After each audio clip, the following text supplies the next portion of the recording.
Shalom sur toutes et tous, je suis vraiment très heureux de vous retrouver sur les chaînes YouTube de la Keila El Bethel et de la Keila Bet Shoresh pour un partage autour de la paracha de la semaine, la paracha Rukat.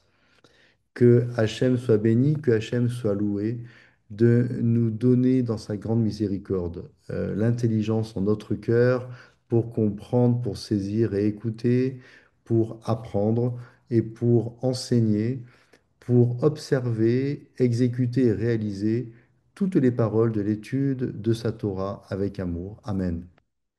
Donc cette paracha va commencer par ce fameux commandement divin, le décret de la vache rousse qui se dit en hébreu para aduma. La Torah nous relate également le décès de Myriam et un peu plus loin de Aaron. On va voir également que une querelle va éclater au sein du peuple d'Israël contre Moshe Aaron et en fait contre l'Éternel. Une querelle qui va prendre pour prétexte donc un manque d'eau. Et Hachem, dans sa miséricorde, va décider de donner au Bné Israël de l'eau vive, et il va commander à Moshe de parler au rocher et afin que des sources d'eau vive jaillissent du rocher et rassasient et sauvent le peuple.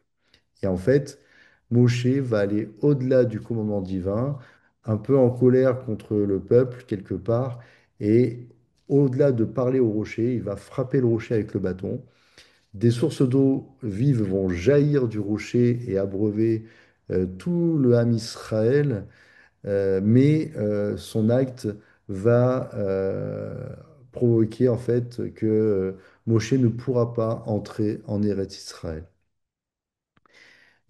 Cet épisode du rocher, ensuite, il y a aussi, on voit dans cette paracha, que Édom va refuser à Israël de traverser son territoire et va même le menacer de lui faire la guerre. Et ce qui va amener les Bnei Israël à contourner le territoire d'Édom. Et au décours de ce trajet, le roi cananéen, et les sages d'Israël nous montrent que c'est en fait un descendant d'Amalek, va attaquer les Bnei Israël et même faire des captures, comme il est dit dans le texte de la paracha. Mais Israël va également remporter des victoires grâce à Hachem, notamment contre le roi Siron l'Amoréen et contre Og, le roi de Bashan. Et cette paracha va se terminer par l'installation du campement des Béné Israël dans la plaine de Moab, sur la rive du Jourdain, en face de Jéricho. Alors cette paracha, elle est vraiment très riche, très édifiante, d'actualité pour nous encore aujourd'hui. Et nous vous encourageons vraiment à la lire, à l'étudier profondément et à mettre en pratique les mitzvot d'Hachem. Donc cette paracha, elle recèle notamment deux mystères. Il y a le mystère du décret de la vache rousse et également le mystère d'un livre qui est évoqué au verset 14 du chapitre 21 de Bamidbar, Nombre en français. Eh bien, c'est le livre de guerre de Hachem. Et je vous encourage à- à fouiller, à questionner ce passage. euh, Ce ne sera pas non plus le cœur de l'étude de ce partage. Et aussi également, on voit trois mitzvot positives: la préparation de la para Adouma, la vache rousse, les lois de la Touma relatives au contact d'un mort, et on voit également les lois de l'eau qui rendent la personne tahor, ça veut dire pure. Alors, un peu d'hébreu, Rukat, Rukat Torah, donc le décret de Torah, un décret de Torah qui concerne donc le commandement de la vache rousse. Eh bien, on le voit dans le chapitre 19 au verset 1, Rukat Torah. Alors, Rukat vient du mot rok qui signifie loi immuable selon Rashi, et c'est donc un mot qui est constitué de deux lettres, un ret et un kof. On voit au verset 2 que Hachem dit à Moshe et à Aaron, il dit comme ça en hébreu, c'est dit, Veikru elera para aduma temima, et tu prendras pour toi une vache rousse parfaite, parfaitement, donc complètement parfaite. Et en fait, ce verbe veikru est en fait le verbe lakarat, qui a pour racine lamed, kof, ret. Et on voit que les mots roc et veïkrou ont en commun donc les deux lettres kof et ret, mais dans un ordre inversé en miroir. Ce ne sera pas non plus l'objet de ce partage. Mais je vous encourage à questionner le texte. Donc, cette mitzvah de la vache rousse est donc entourée de mystères, mais quelque part, elle nous renvoie à ce concept hébraïque que nous enseigne la Torah, Naase Venishma. Il y a beaucoup de situations où certaines mitzvot ne sont pas toujours complètement claires, mais les sages d'Israël nous donnent vraiment d'énormes précisions et de profonds enseignements pour mieux comprendre. Mais Naaseh Venishma, ça veut dire aussi, comme l'ont dit les BD Israël quand ils ont reçu la Torah, nous ferons et nous comprendrons. Les sages d'Israël, en fait, nous enseignent que cette mitzvah donc de la vache rousse, et c'est en fait un décret de Hachem pour quelque part amener la réparation de la faute du veau d'or en faisant référence notamment à de nombreux aspects du rituel qui soutiennent le symbolisme que la vache rousse est destinée à expier la faute du veau d'or. Alors, comme nous l'enseigne notre rabbin, le Rav Emmanuel Rodriguez Pérez, une mitzvah, c'est en premier lieu une recommandation que Hachem nous donne dans son amour pour nous, afin que nous puissions avoir une vie bonne, une bonne santé spirituelle. Et ça a pour effet majeur également, et nos rabbins nous enseignent dans ce sens-là, que en obéissant aux mitzvot, nous pouvons aussi, avec tout le peuple Israël, hâter la Géoula et la venue du Mashiach, et ainsi participer au dévoilement du Mashiach d'Israël, et ceci donc au travers de notre obéissance à la Torah de vie.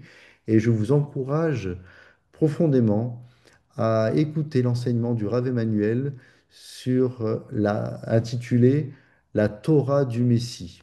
Et vous la trouverez donc, vous trouverez cet enseignement sur la chaîne YouTube El Bethel et que vous pourrez voir en description de ce partage. Donc, également aussi dans les Pirkei Avot, les sages d'Israël nous enseignent qu'une mitzvah entraîne une autre mitzvah, qu'une mitzvah est faite pour entraîner une autre mitzvah. Et c'est profond en fait, et c'est encourageant euh, que, voilà, que quand on accomplit une mitzvah, ça nous encourage à en accomplir une autre et ainsi à nous permettre de nous approcher dans les voies de Hachem. Il y a un principe du secouriste. Vous savez, quand dans le secourisme, on nous apprend que pour aider les autres, il faut d'abord savoir se protéger. On ne peut bien aider que si soi-même on est bien préparé, que si soi-même on protège notre vie quelque part. Dans les principes du secourisme, on retrouve beaucoup cette notion-là. Eh bien, dans cette paracha, les sages d'Israël nous montrent également qu'on reçoit une leçon, euh, que finalement, on doit encourager les autres euh, à observer la Torah en observant nous-mêmes la Torah et en nous encourageant les uns les autres à réaliser la volonté d'Hachem dans nos vies. Je vais vous partager en fait euh, un certain passage d'un livre qui s'appelle Ma Paracha. Et là, je fais un petit coucou à mon ami et frère Alan. Voilà, donc connecté en toute sécurité. C'est le titre de ce passage. Alors, au travers du rituel de la vache rousse et des lois de purification qui sont assignées aux Kohanim, la Torah nous enseigne finalement que nous devons tous user de notre influence pour nous encourager positivement les uns les autres et à aider les gens à se sanctifier, à se purifier et à observer les mitzvot. Et aussi également que pour aider son prochain à sortir des souillures, nous devons nous-mêmes nous protéger de ces souillures.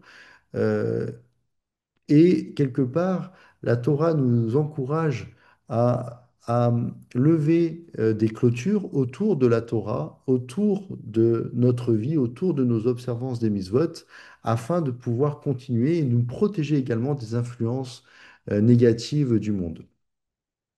Nos sages nous donnent l'exemple de Moshe Rabbeinu, qui est appelé Ish Elohim, qui était capable de faire descendre la sainteté dans le monde, à l'intérieur du monde, sans que le monde ne l'affecte lui-même.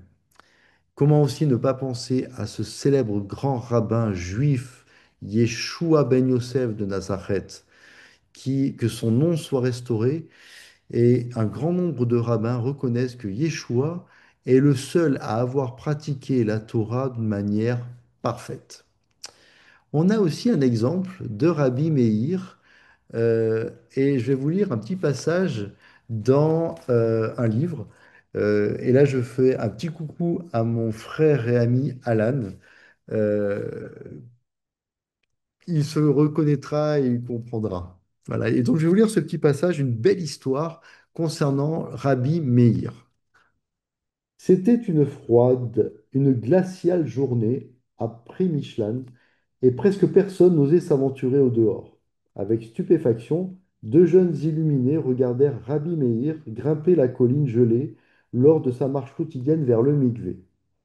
Ce n'est pas si terrible, se moquèrent-ils. Si un vieil homme comme lui peut le faire, nous le pouvons aussi.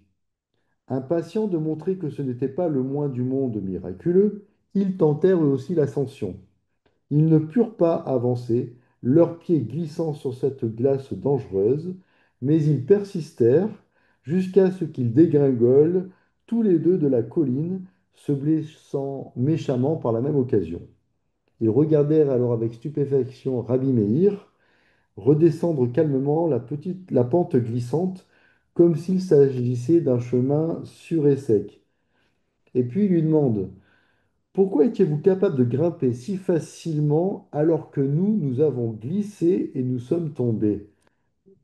Lui demandèrent-ils honteux. Et là, Rabimir leur répond, lorsqu'on est connecté en haut, on ne tombe pas en bas. C'est un message pour la vie.